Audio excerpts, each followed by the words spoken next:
He has given me the opportunity to speak to you on Mother's Day. So my Mother's Day is much stress and worry. And no, I'm just playing. This has been fun this morning. I told him I need a new heart after today because my heart's been beating on my chest. But we'll work on that tomorrow, all right? But I'm so glad you all are here today. It is a special day, and I hope all you ladies feel special, not just in this room, but I pray that your family and your friends make you feel special because you are loved by the Most High King. So we've been talking about the way, right? Well, this has been such a good series. I have loved it. It has been life-changing for me because there's just been so many nuggets to take away and to apply to my life. Last week we talked about the way back home. That might have been really hard for some of us in this room. We're not going to lie. We're going to be honest today. That was hard.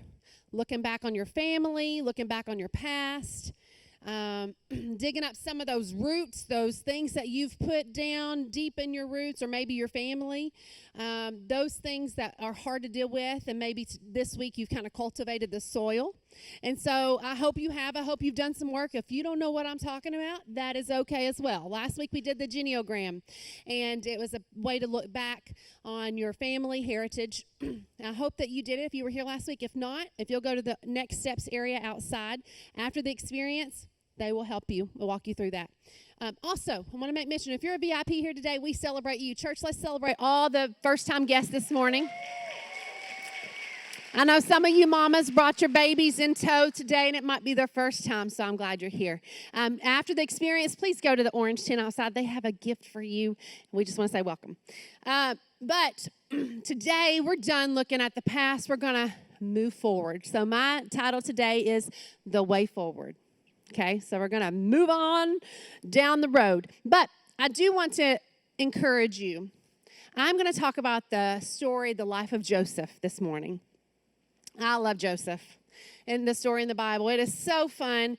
It is like a soap opera, all right? So if you want to get in deep, ladies, if you love some dramatics, you know, the daytime TV or even some nighttime TV has all the stuff going on. If you want to read some of that, go to Genesis 37 through 50. There's stuff I don't even want to talk about today, y'all. In this word, it's not boring. I promise. The Bible is alive and it is fun, and there's a reason for it all. But so this morning, I want to just share with you about Joseph in the Bible. And there's some similarities we have. So I want to let you know why I love Joseph so much, okay? So Joseph, his name starts with a J. My name starts with a J. My name's Jessica, so we got that in common. Y'all got to laugh this morning, okay? Thank you, Gaines. Second of all, he has brothers. I have two brothers.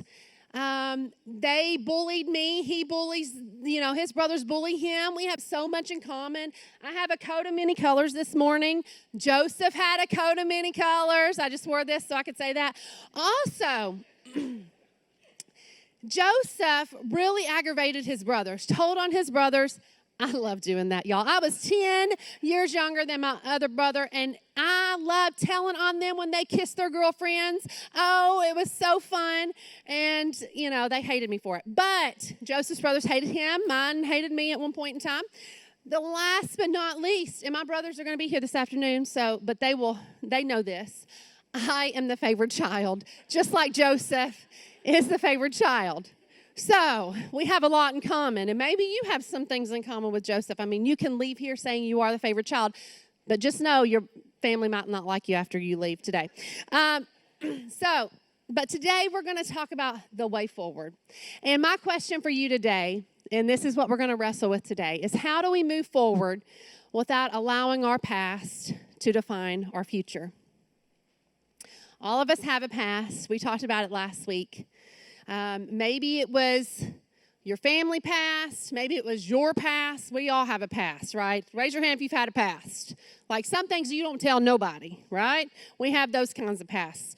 But today we're going to walk through the life of Joseph. And in the life of Joseph, there were 3 significant times that he either took off his coat or his clothes, or he was stripped of his coat. And so I want us to take those significant moments in his life. And I want us to take off our coat, which just is a mental image of taking off something old and putting on something new this morning. Because all of us have stuff that we need to take off and allow God to work in us. And so we're going to put on new coats and allow God to move in us this morning. So that's what we're going to talk about this morning. I am going to read a lot. All right, because I want the Bible to speak for itself. The Bible is the most important thing. That is why I'm here today. I'm not here because of Jessica's message. I'm here because of God's message. And so I'm going to read a lot. If you get bored, just close your eyes, rest. But when I start talking, let's be alive, okay? Because I need a lively crowd this morning. No, I'm just playing. The Bible is very important, so stay awake. All right, we're going to start off with Genesis 37, the start of Joseph's life, or what we get to learn about him. So Genesis 37, 1 through 14, it says, So Jacob settled again in the land of Canaan, where his father had lived as a foreigner. This is the account of Jacob and his family. When Joseph was 17 years old, he often tended his father's flocks.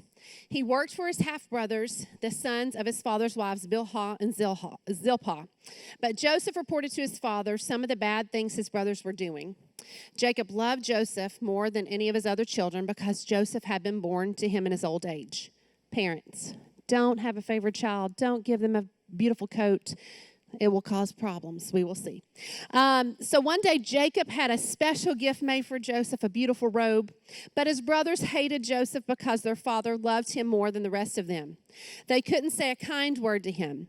One night, Joseph had a dream, and when he told his brothers about it, they hated him more than ever. Listen to this dream, he said. We were all out in the field tying up bundles of grain. Suddenly my bundles stood up and your bundles all gathered around and bowed low before mine. His brothers responded, So you think you will be our king, do you?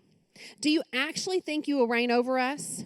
And they hated him all the more because of his dreams and the way he talked about them. Soon Joseph had another dream, and again he told his brothers about it. So if one wasn't enough, God gave him two to make sure it was final, right? He gave him two, and so Joseph just thought, man, I need to share this again because they hated me all the more, right? They hated me once, let them hate me twice. So listen, I've had another dream, he said. The sun, moon, and 11 stars bowed low before me. This time he told the dream to his father as well as his brothers, but his father scolded him. What kind of dream is that? He asked. Will your mother and I and your brothers actually come and bow to the ground before you? But while his brothers were jealous of Joseph, his father wondered what the dreams meant. Soon after this, Joseph's brothers went to pasture their father's flock at Shechem. When they had been gone for some time, Jacob said to Joseph, Your brothers are pasturing the sheep at Shechem. Get ready and I will send you to them. I am ready to go, Joseph replied. Go and see your brothers and the flocks are getting I've got it highlighted, I can't read it. Go and see how your brothers and the flocks are getting along, Jacob said. Then come back and bring me a report. So Jacob sent him on his way, and Joseph traveled to Shechem from their home in the valley of Hebron. That was a lot of information. But Joseph was a 17-year-old conceited little man, right? How many of you have ever dealt with somebody that's 17 years old that is full of pride, that is conceited, they think they know everything? All of us, right? We were one of those. I was one of those. We all were. I remember 17, I was invincible, right? And then you have your first car wreck and you're like, oh, things really do happen in my life. Things can happen to me. But his father loved him. He had the favor of his father. But he was very conceited. He thought very highly of himself. That's what happens when you have a favored child. They're going to feel like they own the world, right? But I thought this was interesting about this part of the scripture. Jacob had slaves. But he sent his 17-year-old son 50 miles on a 50-mile trip to check on his brothers. When Jacob knew his brothers hated him.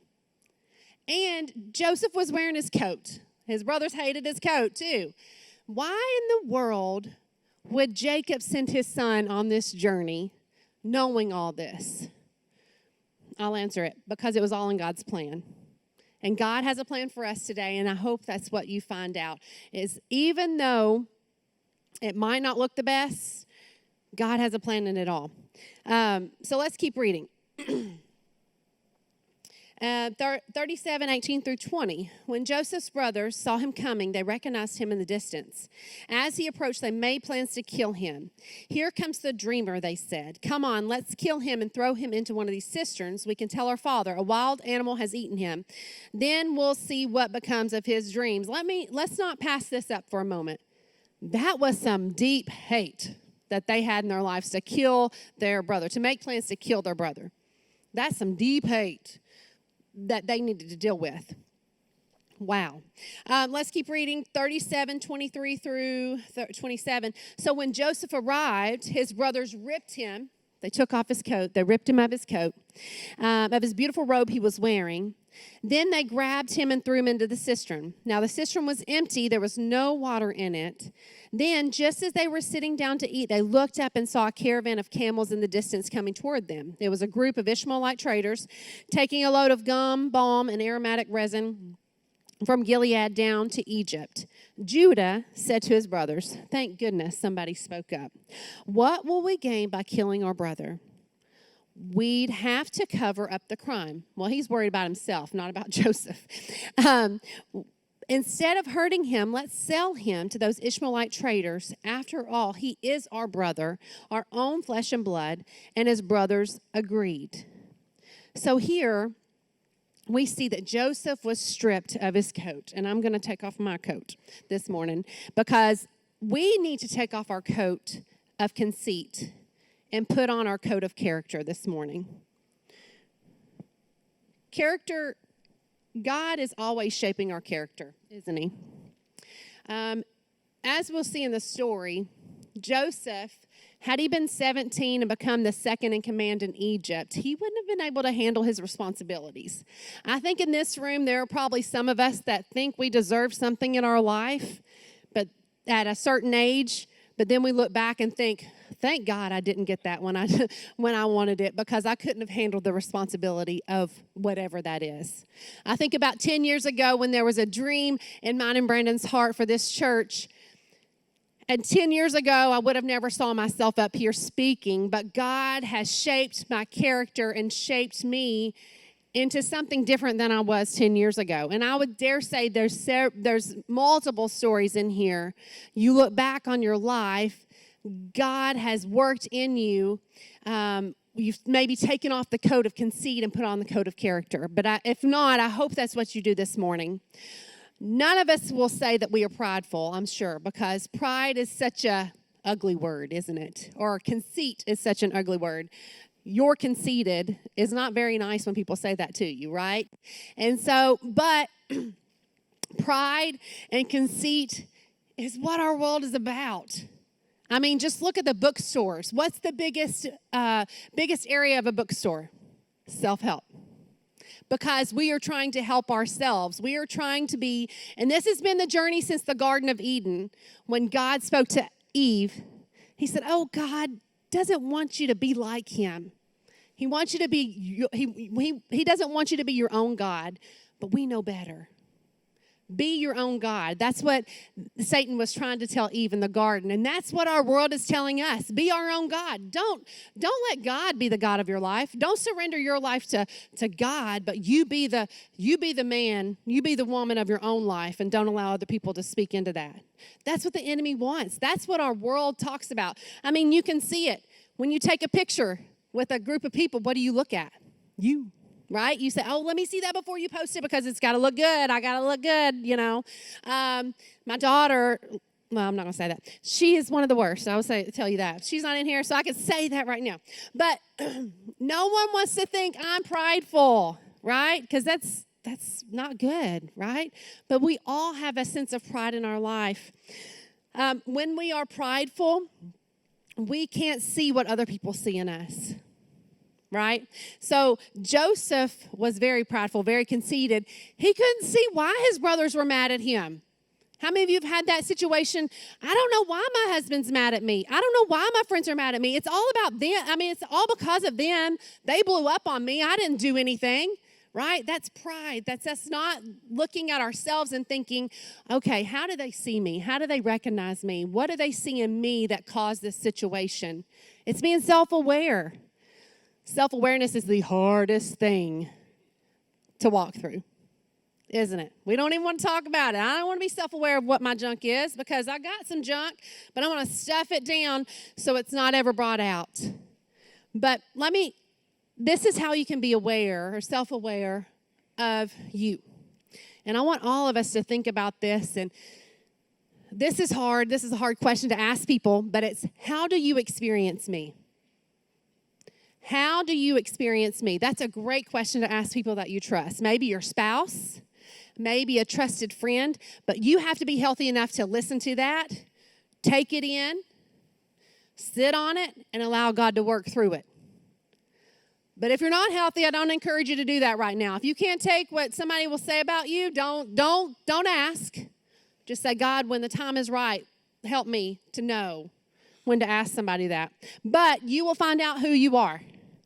And so I don't feel like I'm a very prideful person. You know, of course, I'm saying that because we all, But as we were doing our small group this fall, or what month is it? It's April. It's May. It's May. So earlier this year, we were doing a small group called Get Out of Your Head. I read this quote about humility. And when I read this quote, I was like, oh, God, I've got some work to do. You've got to do some work in me. So I want to read this quote to you today because humility is the opposite of pride. So humility is perfect quietness of heart. It is to expect nothing, to wonder at nothing that is done to me, to feel nothing done against me.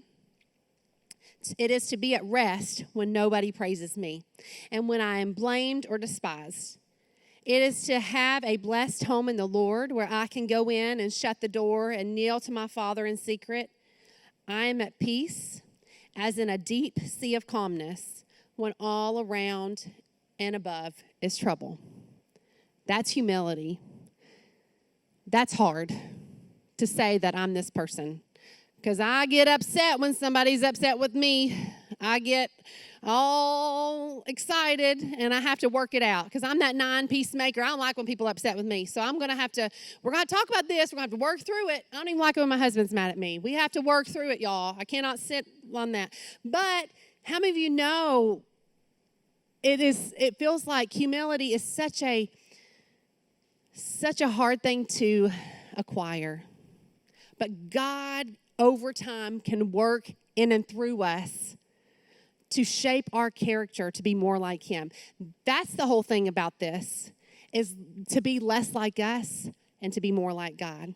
And now what Paul says, to be hidden in Christ, that's what we're talking about today, to take off the coat of conceit and put on the coat of character. But I want you to know that through the life of Joseph, as we read this, we're going to think, man, he went through a lot. Man, we all go through a lot. But God has a plan in it all. God has a purpose with all of our pain, all of our hurt. And we're going to see that God was working in Joseph this whole time. But let me tell you this, when we choose pride over humility, we put walls up and the God cannot work in our lives. Because when we have pride in our lives, we say, God, we got it. We got it under control. I'm the God of my life. You just take a step back. But when we have humility, we allow God to work in and through us. And so in Psalm 105:19, it says, until the time came to fulfill his dream, the Lord tested Joseph's character. God was in it all. Through the hurt, through the pain, through the process of all of this, God was in it all. Just think about this real quick. If Joseph had stayed with his daddy, Jacob, been the favored son, because when he goes and his father tells him to go check on your brothers, guess what he was? He was the boss. He was the youngest of his brothers, but he was the boss of them. How many of that would rub you wrong? Your little brother, little sister being the boss of you. But that's what happened. He is sitting at home, had his coat of many colors on, and he was bossing his brothers around. But had he stayed at home with Jacob and not eventually gone to Egypt, as we'll see in a few minutes, he would have been a pampered pup.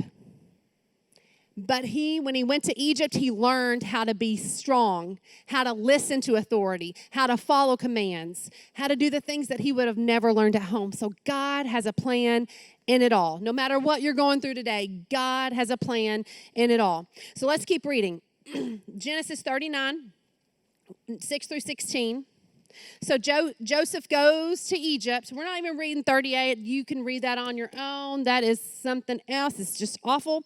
We'll just keep on moving. But in 39, Joseph's in Egypt. And God is working in and through him. So even in our mess, God works through. I want you to remember that this morning. Even through whatever problems you're going through this morning, God's going to work through it. So Genesis 39:6. So Potiphar gave Joseph complete administration responsibility over everything he owned. With Joseph there, he didn't have to worry about a thing except what food to eat. Oh, that's my dream, y'all. Not to worry about a thing, right? I need a Joseph in my life. Joseph was a very handsome and well-built. Oh, we're going to see how pretty he was. Joseph was a very handsome and well-built young man, and Potiphar's wife soon began to look at him lustfully. "Come and sleep with me," she demanded. But Joseph refused. "Look," he told her, "my master trusts me with everything in his entire household. No one here has more authority than I do. He has held back nothing from me except you, because you are his wife. How could I do such a wicked thing? It would be a great sin against God." She kept putting pressure on Joseph day after day, but he refused to sleep with her. Then he kept out of her way as much as possible. One day, however, no one else was around when he went in to do his work. She came and grabbed him by his cloak, demanding, "Come on, sleep with me." Joseph tore himself away, but he left his cloak with her. We see another coat being stripped from him. Cloak in her hand as he ran from the house. When she saw that she was holding his cloak, he had fled. She called out to her servants. Soon all the men came running. "Look," she said, "my husband has brought this Hebrew slave here to make fools of us. He came into my room to rape me, but I screamed. When he heard me scream, he ran outside and got away. But he has left his cloak behind with me." She kept the cloak with her until her husband came home. So as we see, Joseph was wrongly accused and he was misunderstood. How many of us in this room have ever been wrongly accused or misunderstood? I would say a lot of us. But Joseph's life was full of problems, right? He had been stripped from his father, stripped from his brothers, stripped from his heritage because he was the favored son. He was stripped from his language that he grew up in. So he had to learn a new language when he came to Egypt. He had a lot of problems. We have a lot of problems today, right? But we've got to take off the coat of problems and put on the coat of patience, where God can work in our lives.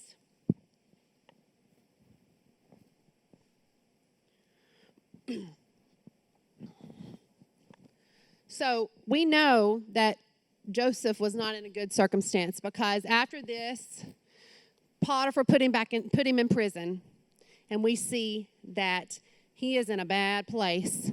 He was accused of doing something that he didn't do, but God had a plan, and we're going to see it come full circle. But when we have problems, we tend to focus on our problems instead of focusing on our problem solver, which is God. He's already solved the problem. We just got to walk through what he's put in front of us. And when he was in prison, we can see, as you read, that God blessed Joseph. He blessed him, and people looked highly upon him. He was the chief prisoner. I don't know how you become that, but he had done some good duty, and now he was in charge of the prisoners that were there. And so we see, as while he's in prison, Pharaoh got mad at his chief cupbearer and his chief baker, and he sent them to prison.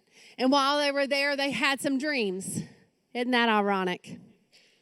That at 17, Joseph had a dream, and it got him in trouble. But we're going to see how God had moved in Joseph's life and is going to get him out of trouble. So ironic, huh? How sometimes the things that we think that got us in trouble actually get us out of trouble. But here's the thing. He, in in chapter 40, verse 14, after he interpreted both those dreams, one had a good dream, one had a bad dream, and he interpreted those, he told them, he said, and please remember me and do me a favor. When things go well for you, mention me to Pharaoh so he might let me out of this place. So he's telling these people, he's begging them, hey, I've done something good for you. Do something good for me. Let Pharaoh know. How many of you have done that? Like you've done something good for people and you're like, oh yeah, they're going to have my back. And then the next time you call them, they're like, I don't know who this is. Who are you? Right? And that's what happened. So he had to believe that there was a reason in the waiting. God is working behind the scenes even if we don't see it. And that's what I say in your life today. No matter what you're going through today, God is working behind the scenes. Patience is a condition of the soul, not a condition of my situation. And it's trusting God's promises when I don't always see progress. It's saying, God, you're in control even when I don't see what's happening. Right? You've been waiting on God to work for 10 years and you haven't seen him come through yet. But God's working even when you don't see it. I promise you. So how long did it take them? It took them 2 years to come back to Joseph and say, oh, yeah, I remember that guy in prison. Oh, hold on. But I want you to know there's a promise that God gives to us in Psalm 23:4. And I know that you've heard this because it's read at most funerals. But it says, even when, in Psalm 23:4, I want you to say when. Even when I walk through the darkest valleys. So what does that mean? That means we're going to go through some trouble. There's going to be some stuff come our way that we don't like. But here's the good news. I will not be afraid, for you are close beside me. Your rod and your staff protect and comfort me. So we know that God is there. We know that we will go through trouble. But God is right there with us the whole way. God has a plan. I promise you, just walk through it. Trusting God doesn't always look the way that we want it to look, right? I'm sure Joseph didn't want to be in prison and trusting God. He wanted to be in the palace and trusting God, right? We always want to be on the valley when we're going through something because it's easier to trust God in the mountaintop than it is in the valley. But here Joseph found himself in prison and he's just waiting on God to move, waiting on God. So he had to have patience. So Pharaoh had a dream. 2 years later, he had a dream. And he no one could tell him what his dream meant. And so the chief cupbearer, I think, was the one, yes. The chief cupbearer remembered Joseph in prison. And he said, oh, yeah, there's a guy. He interpreted my dream, and my dream was fantastic because I was elevated back to the purpose that I had. But, the other guy, he had a bad dream, and his came, they killed him. But Joseph can tell you the dream. And let's read Genesis 41 through 14 through 16. Genesis 41, 14 through 16. And it says, Pharaoh sent for Joseph at once, and he was quickly brought from prison after he shaved and what? Changed his clothes. He took off his coat again. He went in and stood before Pharaoh. Then Pharaoh said to Joseph, I had a dream last night, and no one here can tell me what it means. But I've heard that when you hear about a dream, you can interpret it. Now look at this conceited 17-year-old. God has changed his character, and he is humble. And let's just read what he says. It says, it is beyond my power to do this. Joseph replied, but God can tell you what it means and set you at ease. So here we see that God has shaped Joseph's character this whole time. That's what God does in the waiting. He doesn't just leave you by yourself. He is shaping you into the person he wants you to be or needs you to be. So Pharaoh, he interpreted his dream to Pharaoh. They had 7 years of prosperity where everything's going good. They're going to have all the food they need. And then there were 7 years of famine. But at age 17, he had a dream. And this is at age 30 that his dream got him out of trouble. 13 years, y'all. 13 years he has been in the pit of his life. But God is working. So he took off the coat of hurt and he put on the coat of healing. So we see that Joseph takes his hurt and turns it to healing. And that's what I hope all of us do today. We take the hurt of our past and we turn it in, and we allow God to turn it into healing in our life. But Joseph, he had some reasons to be hurt, right? I mean, like when your brothers hate you and they want to kill you, and then they send you off to be sold into slavery, like that's some deep hurt. That's some deep mess. I think I got it right. Oh, there we go. All right. But he could have been stuck in unforgiveness. And how many of us today can say, I've been there. People in my past have really hurt me. I maybe have hurt myself. And I have some unforgiveness in my heart. But forgiveness doesn't allow anyone to be off the hook for what they've done to you or what has happened to you. But it allows God to work in and through you. When we forgive others, it opens up our heart to allow God to work in and through us. But when we have unforgiveness in our heart, it is like Nelson Mandela said it this way. He said, hating someone is drinking poison and expecting them to die. That's crazy. But unforgiveness is the same way. I was doing some research about unforgiveness, and when you have unforgiveness in your heart, it makes your body, it hurts your body. Unforgiveness compromises our physical health. It can cause high blood pressure, weakened immune systems, reduced sleep, chronic pain, and the list goes on. So we've got to let go of that unforgiveness in our life. And we see the picture of Joseph here. He does it, and I love what he says in chapter 41, verses 50 through 52. It says, during this time before the first of the famine years, 2 sons were born to Joseph and his wife Asenath, the daughter of Potiphar, the priest of On. Joseph named his older son Manasseh, for he said, God has made me forget all of my troubles and everyone in my father's family. Joseph named his second son Ephraim, for he said, God has made me fruitful in the land of my grief. We see here that Joseph was still hurting, but God, right? The Lord caused Joseph to forget, but forgetting is different. Forgetting is not the same as not being able to remember. You'll always remember those ugly things that happened to you in your past. Those people that hurt you, that broke your heart, the pain that you felt, you'll always remember that. But what Joseph did was he chose not to dwell on it anymore. That's what we've got to do. Because our past is always going to be our past. The people that hurt us is always going to be there. But we've got to choose not to dwell on it anymore. That's what forgetting means. Because you'll see in Joseph's life, he did bring it back up to his brothers when they came to Egypt eventually. So he didn't forget what they did to him, but he chose not to dwell on it anymore because he knew God had a brighter future than he could ever dream or imagine. And so that's what I hope for you today is that you quit dwelling on those things of the past and focus on what God is going to do in your future. But I love the way he said that God has made me doubly blessed.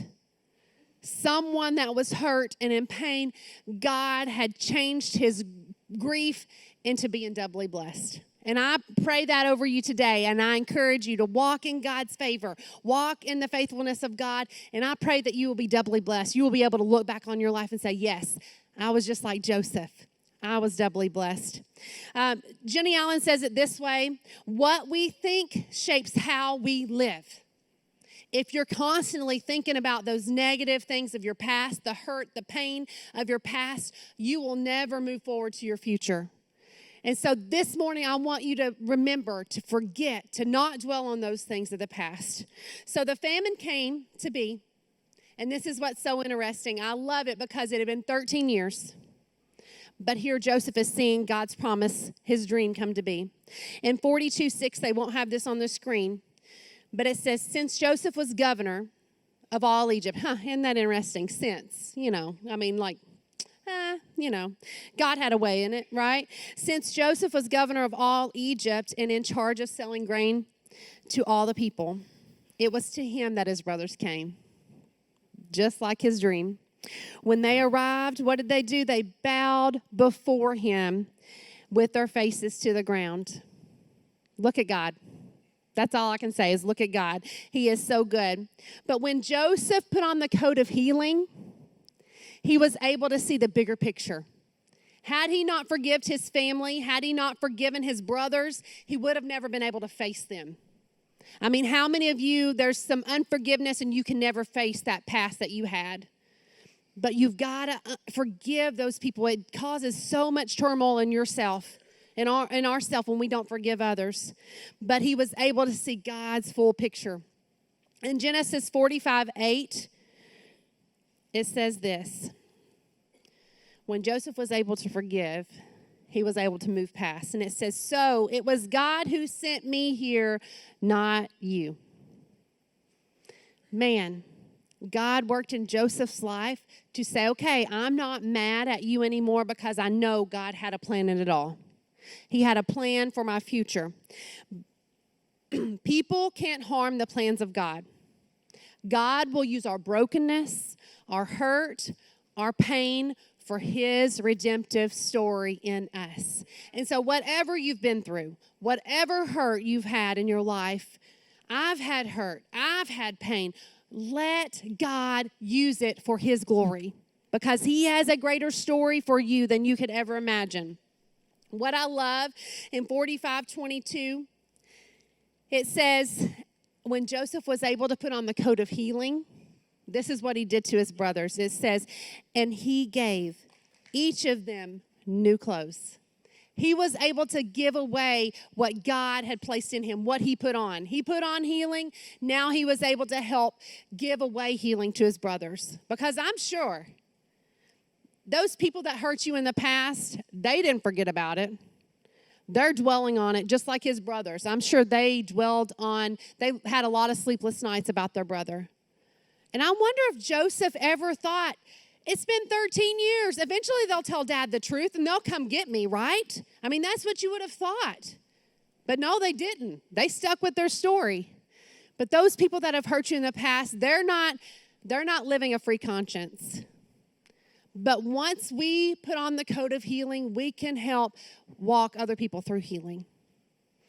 Just like Joseph did. You can't give away what you don't have. You can't give away forgiveness. You can't give away love unless you know the one who gives you love and the one who shows you forgiveness, who gives you forgiveness, and that's Jesus. In Genesis 50:20, this is after Jacob came, his daddy came to Egypt.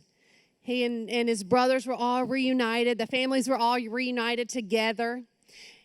And after his daddy died, Jacob died, what'd the brothers think? They thought, oh, he's the one in charge of our family because he got the birthright of his father.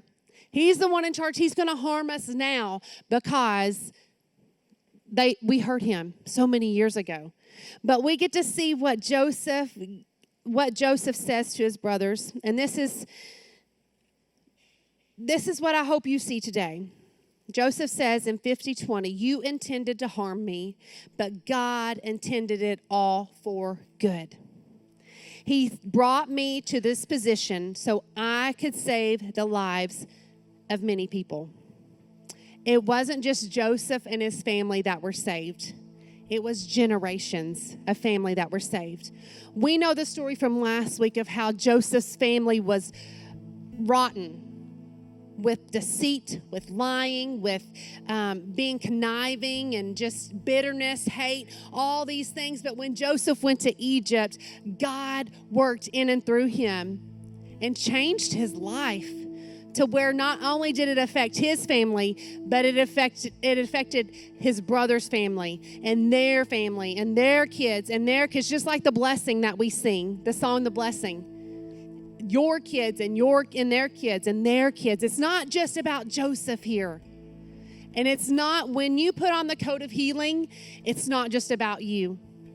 It's about your entire family and their children. There is no more hatred and bitterness that can be just passed down because you said it stops with me. It stops here. Joseph said it stops here. It's not going any further. And so today, my challenge to you, the way forward from our past, forgive those who have hurt you. Forgive those who have hurt you. Forget the things of the past. We're not going to dwell on the past anymore because we know God has a greater future for us. And the third thing is walk in the favor of God. As you notice, I put on the same coat as the beginning because Joseph had favor with his father, but we have favor with our Father. Favor does not mean that I'm perfect. It means that I'm at peace. I'm at peace with the past. I'm at peace with my present, and God is going to move in the future. That is what favor is, and you can walk in that today. Our character, our ability to trust God, and our ability to move past bitterness all affect our apprenticeship to Jesus. We got to move past it. We got to keep on going. We can't get stuck. I know Brandon spoke on a message years ago about markers in our life. We got to move past those markers. They're not stopping points. It's time for us to keep on moving, guys. You can't stay stuck where you are. Joseph was favored because he allowed God to shape his character through his ability to trust, forgive, and forget. We can make what happened in the past all about us, or we can make it about God's story of redemption in our life and our families' lives. And so today, I want to encourage you. We have all been through messed up stuff in our life. But when we trust God, it is like we are walking out in a river, a rushing river, just water going all the time. I read this in a book, and it was such a beautiful picture of God's grace. But it is, we are stepping out. God is going before us and placing a stone for us to step, to take one step. That is faith. Stepping out when we don't even see a way. But we keep on taking steps because God keeps putting stones in front of us. And what we do is when we get out to the middle of the rushing river, we think, I can't take it. I can't go any further. This is too much. This is too much pain, too much hurt. It's scary in the middle of the river. But when we look to turn back, we see that God has taken the house that we have built and he is tearing it apart and putting the stones down for us to walk on. There's no turning back. Joseph could not turn back to where he had been. He had moved forward to his future. That is what faith is, people. And I want you to grasp onto the faith of Jesus this morning. Maybe you don't know who Jesus is. I've already said you can't give what you don't have. If you don't know Jesus this morning, you can't give forgiveness. You can't give love. I want to encourage you to make a relationship with him today. And it is so easy. Sometimes we make our relationship with God so hard. We say, you have to do this, and you have to do this, and you have... No. You come to Jesus broken and say, I'm in need of a Savior. Jesus loves each and every one of you. He died on the cross for you. He rose again 3 days later. He is our hope. There is no hope without him. We always say the best is yet to come, and it is for those that believe in Jesus and have him as our Savior. And so I want to encourage you today, if you don't know Jesus, I pray by the end, you come and say, I need to speak with someone. Or you just pray right now, Jesus, forgive me. Forgive me of my sins. I want you to be my forever friend. That's as easy as it is. That's the simplest way. God, forgive me of my past. I want to walk in your future for me. That's the redemptive story of Jesus.